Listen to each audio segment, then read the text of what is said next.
Welcome to the Renaissance Fair! A Renaissance Fair, or festival, is a unique outdoor weekend gathering, and you've probably heard of them. Some of them are pop-up events hosted by local organizations for fundraising purposes, but the largest Ren fairs are permanent for-profit theme parks with a season-long schedule. The basic idea behind the fair is to create a historical setting for fun and education. Most fairs are set during the time of merry old England.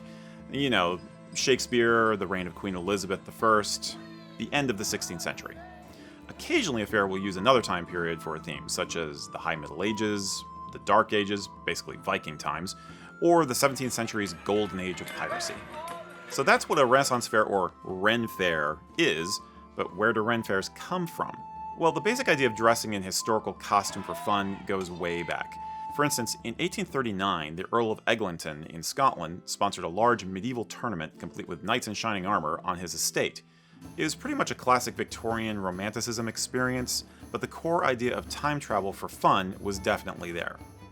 Other countries have had living history events for a long time, usually centered around a historic site like a castle.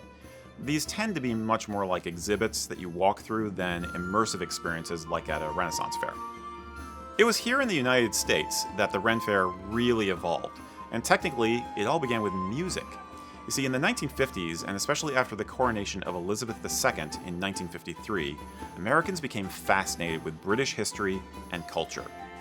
At the same time, folk music was growing as a scene.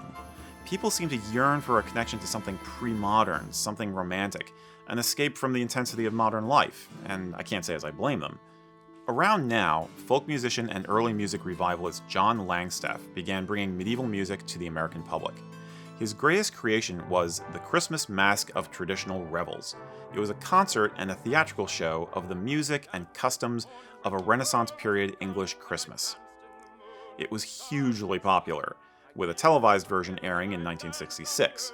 It made the ancient time and place come to life for people.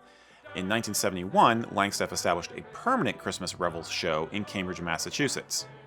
There's a good chance your family had the vinyl album. The Revels inspired a lot of people, and in hindsight, a fair was really the next logical step. And we also shouldn't be surprised that the very first one was born in sunny California, home of Hollywood and Disneyland. In 1963, Los Angeles schoolteacher Phyllis Patterson held a Renaissance pleasure fair, essentially in her backyard. It was a one-weekend fundraiser for a local radio station, but 8,000 people attended. Designed as a learning experience for her students and their families, Patterson's event was unique.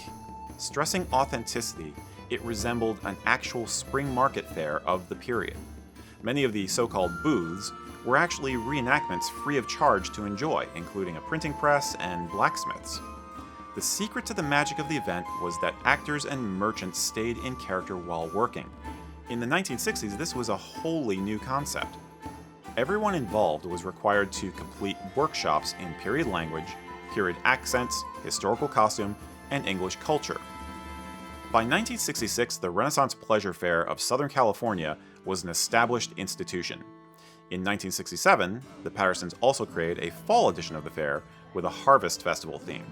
And the rest is basically history, pun definitely intended. Currently held at the Santa Fe Dam Recreation Area in Los Angeles County, the Pleasure Fair hosts approximately 20,000 visitors each weekend of their season. The theme has continued to be an old English springtime market fair with all the traditional Maying customs associated with it. The Patterson Fairs began a national movement.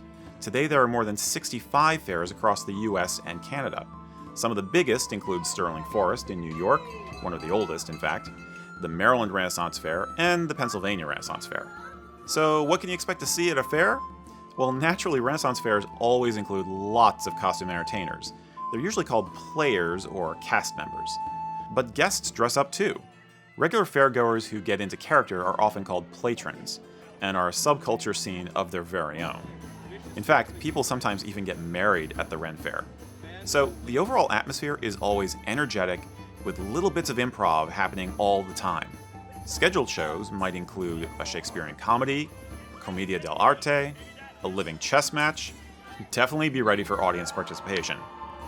And if the fair is a permanent attraction, jousting. Concerts range from sweet, old-timey folk music to rowdy tribal drums and bagpipes. You can also see dancers, wandering magicians and jugglers, and storytellers. There are games of skill or chance, and rides for the kids, everything from ponies to pirate ships.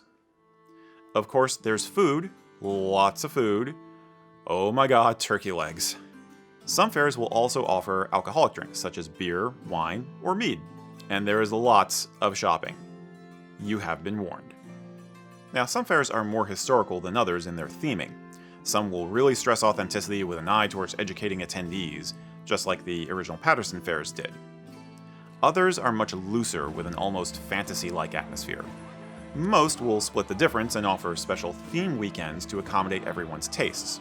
Classic themes will include fairies, pirates, Vikings, and our personal favorite, Celtic. Spin-offs of Ren fairs include fairs set in other time periods, such as a Christmas fair set in the London of Charles Dickens, or a Fright Fair for Halloween season. My personal favorite is Edgar Allan Poe themed. So, have you gone to your local Renaissance fair? Do you go regularly? And if so, what do you like best about it? If you have never been, it is certainly worth doing at least once for the spectacle alone. A really great day out for the whole family. And naturally, it's a perfect day for wearing your kilt. And if you want to develop a good Celtic outfit for going to fair, we will definitely be covering that soon, so stay tuned. In fact, why don't you hit that subscribe button and ring that bell so you can get all the notifications of all our videos while you're at it. In the meantime, have a jolly good old day, my friends.